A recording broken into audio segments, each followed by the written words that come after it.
Long before the world knew names like Euclid or Pythagoras, there was Imam Ali alayhi salam, a man whose wisdom illuminated faith, philosophy, and mathematics alike.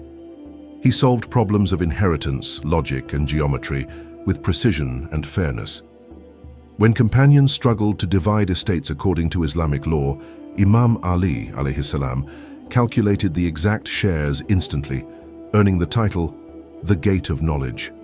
His mastery of ratios, fractions, and spatial reasoning amazed scholars.